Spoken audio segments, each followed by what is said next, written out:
Salut et bienvenue à cette nouvelle édition du Cola Info.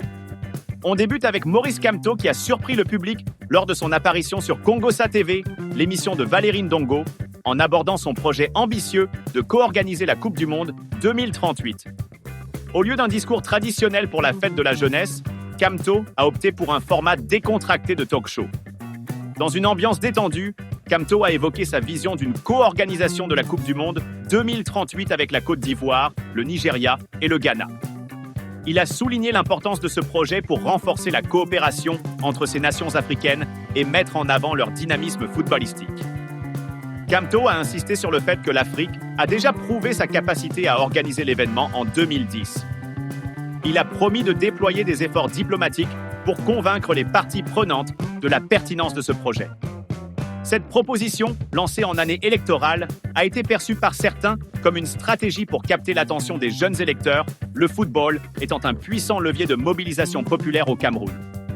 Le syndicat national des footballeurs camerounais, SINAFOC, a vivement réagi aux incidents survenus lors du match entre PWD Bamenda et Fauve Azur au stade Young Francis Arena de Bamenda.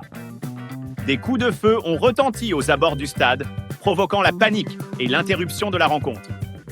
Dans un communiqué signé par son secrétaire général Daniel Blaise Ngos, le SINAFOC a fermement condamné ces événements, les qualifiant d'extrêmement graves et mettant en danger l'intégrité physique des joueurs, des officiels et du public. Le syndicat exige l'ouverture d'une enquête approfondie pour faire toute la lumière sur les responsabilités de toutes les parties impliquées dans cet incident. Cette demande souligne les préoccupations croissantes concernant la sécurité lors des matchs dans cette région, en proie à l'insécurité depuis 2016. Le SINAFOC remet également en question la décision de programmer des matchs dans cette zone par la FECAFOOT, malgré les avertissements sur les risques encourus par les équipes visiteuses et les officiels. Le 10 février dernier, le président Paul Biya a adressé son traditionnel discours à la jeunesse camerounaise, abordant notamment la situation des Lions indomptables. Sans nommer directement Samuel Eto'o, le chef de l'État a lancé un avertissement à peine voilé au président de la FECAFOOT. Biya a appelé à un climat harmonieux et une discipline collective dans le football camerounais, soulignant l'importance de la responsabilité de tous les acteurs. Cette déclaration intervient dans un contexte de tension entre la FECAFOOT et le ministère des Sports. Le président a réitéré son soutien aux Lions indomptables, tout en exigeant une meilleure entente entre les différentes parties prenantes du football national. Ce recadrage vise non seulement Eto'o, mais aussi le ministre des Sports et le sélectionneur Marc Brice, récemment impliqué dans des controverses. Cette intervention présidentielle marque une volonté de mettre fin au conflit qui perturbe le football camerounais, avec la menace implicite de sanctions en cas de nouveaux problèmes majeurs. On enchaîne avec Vincent Aboubakar qui est au cœur des discussions du mercato après avoir entamé des négociations avancées avec Kocaelispor, le leader actuel de la 2e division turque. L'attaquant camerounais, sous contrat avec Hatayspor jusqu'en juin 2025, n'exclut pas un départ pour relever ce nouveau défi.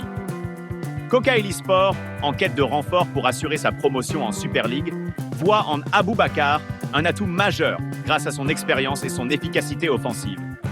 Cependant, le mercato d'hiver ayant fermé ses portes le 11 février 2025, il reste à voir si un accord a pu être finalisé à temps. Affaire à suivre pour l'international camerounais.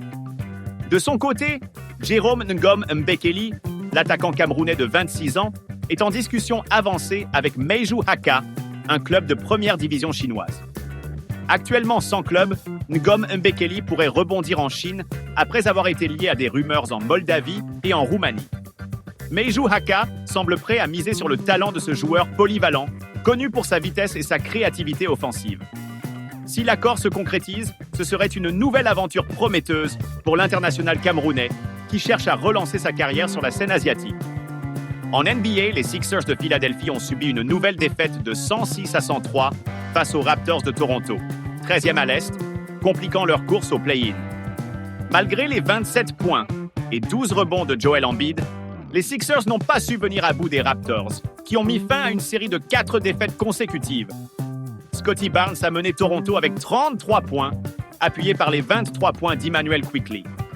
Avec cette défaite, les 76ers affichent un bilan de 20-33, soit 13 matchs sous la barre des 50%, un record cette saison. On termine en badminton avec le Cameroun qui a subi une lourde défaite 5-0 face à l'Algérie lors de la deuxième journée du championnat d'Afrique de badminton.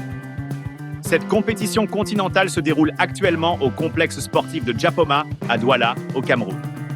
Le tournoi, qui a débuté le 10 février 2025, rassemble les meilleures équipes africaines de badminton.